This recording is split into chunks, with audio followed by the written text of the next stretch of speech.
Bismillahirrahmanirrahim. Assalamualaikum warahmatullahi wabarakatuh. Kembali lagi bersama saya, tentunya bersama Andy Channel.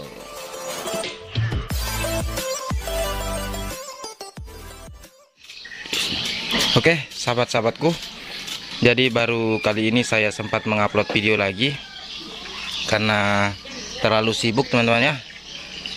Jadi baru kali ini saya menyempatkan untuk ngupload video karena banyak pertanyaan dari teman-teman. Bang, kok tidak ada lagi ngupload video? Kok tidak pernah ngupload video lagi? Kami menunggu video Anda. Oke, terima kasih kepada subscriber saya yang di luar sana.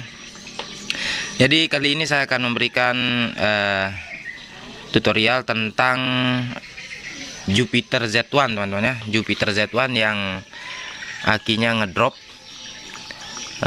Dia tiba-tiba ngedrop dan tidak mau ngecas. Walaupun kita ganti aki baru, dia tetap ngedrop. Jadi di sini saya ganti akinya tadi pakai aki baru, malah aki yang baru itu malah lobet teman-teman ya. Tambah lobet, tambah ngedrop ya.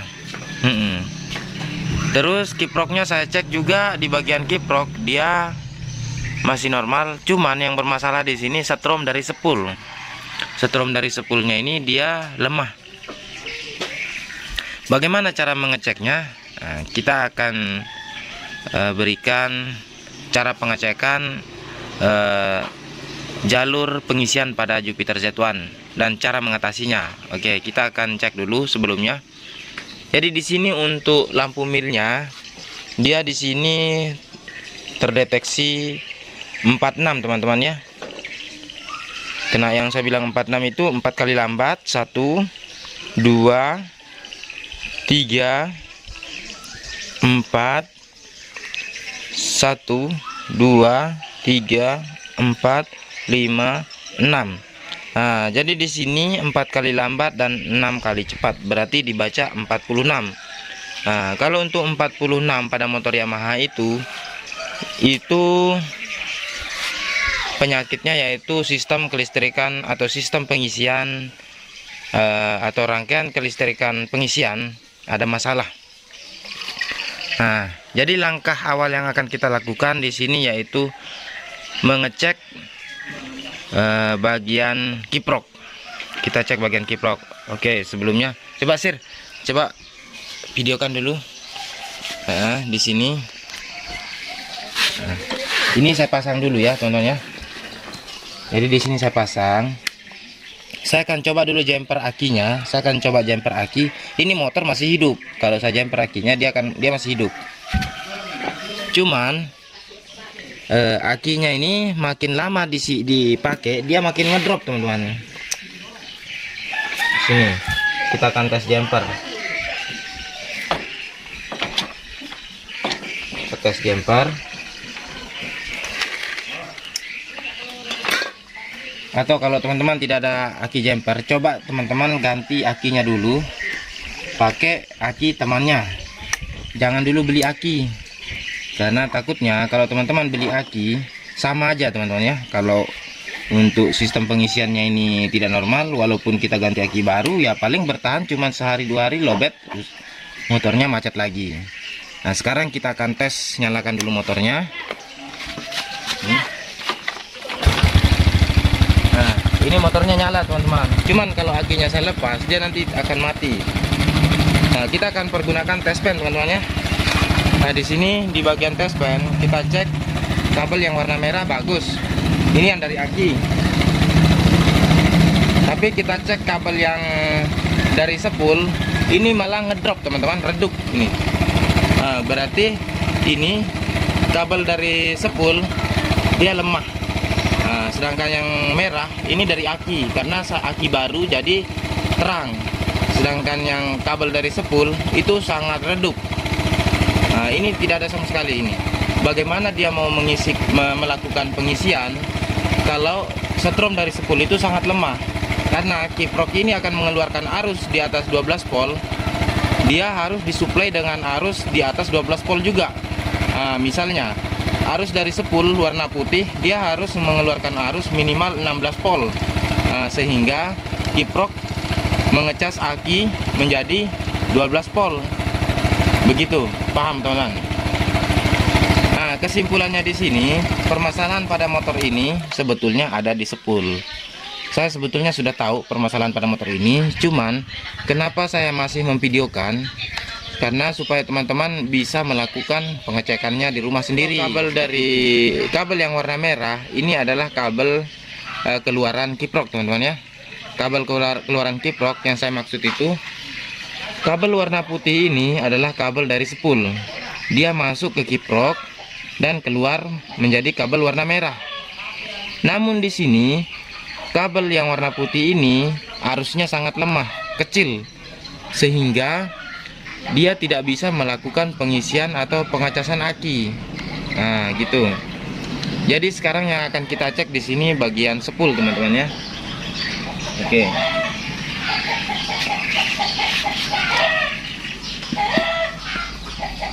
Di bagian spool di sini ada soket di sini. Coba diperdekat.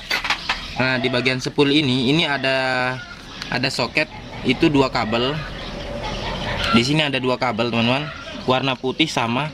Seharusnya kabel yang 2 ini dia harus mengeluarkan arus 22 ya.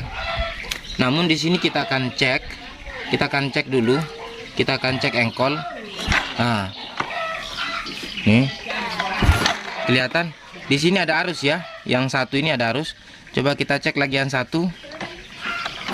Nah,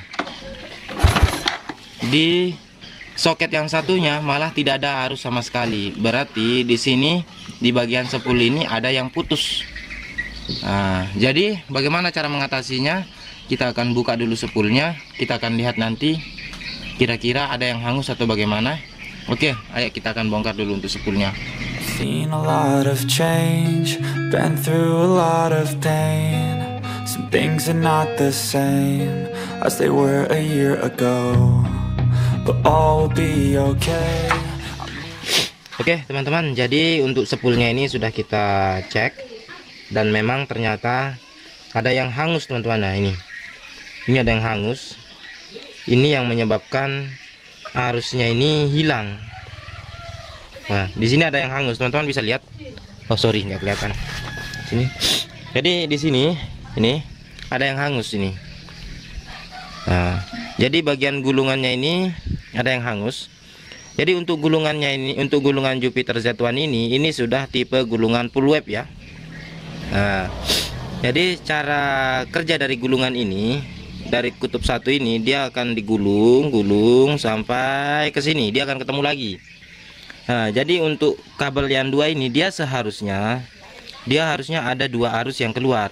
Namun tadi pada saat kita cek dia hanya ada 1 arus.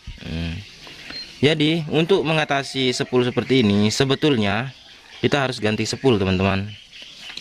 Namun karena stok yang terbatas atau spare part yang terbatas, jadi kita akan mengakali spool ini, teman-teman ya.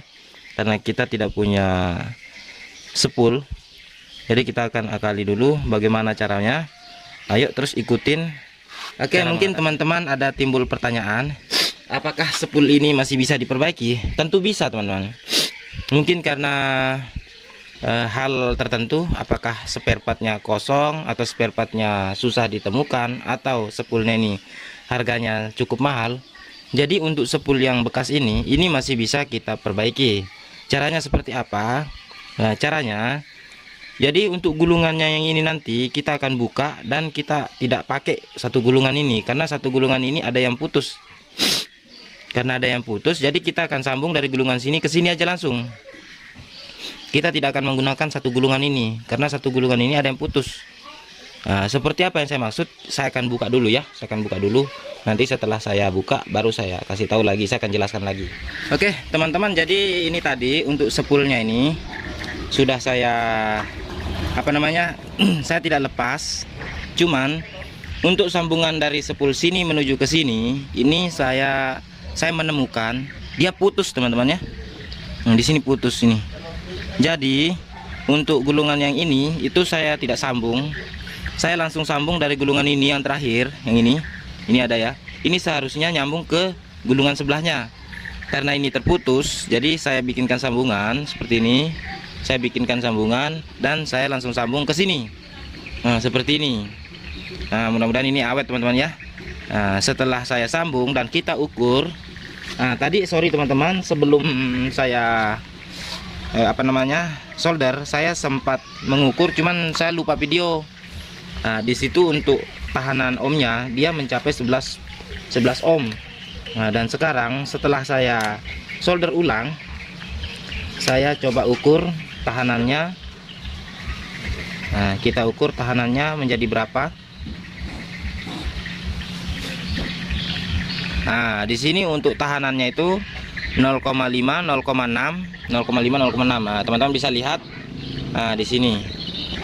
Jadi sekarang untuk tahanannya ini sudah menormal. Nah, dia mencapai 0,6 ya. Coba kita ukur lagi. Coba kita ukur ulang. Gerak. Nih.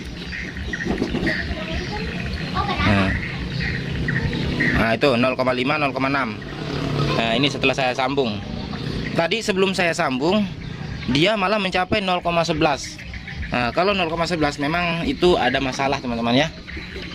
Nah, di sini untuk normalnya, untuk 10 itu dia 0,5 gitu, 0,5 sampai 0,6. Nah, caranya saya sambung seperti ini teman-teman. Ini saya solder di sini, saya buatkan sambungan menuju gulungan yang ini. Karena gulungan yang ini itu tidak terpakai. Kenapa tidak terpakai? Karena dia terputus. Bisa kita pakai lagi, namun kita harus gulung ulang ke sini. Nah, cuman karena repot, jadi kita sambung aja di sini. Nah, dan di sini juga ada hangus teman-teman ya. Jadi saya tidak bisa pakai lagi karena ini hangus. Oke. Jadi setelah seperti ini, sekarang kita akan pasang kembali ke bagian bak magnet dan kita akan tes nanti hasilnya seperti apa.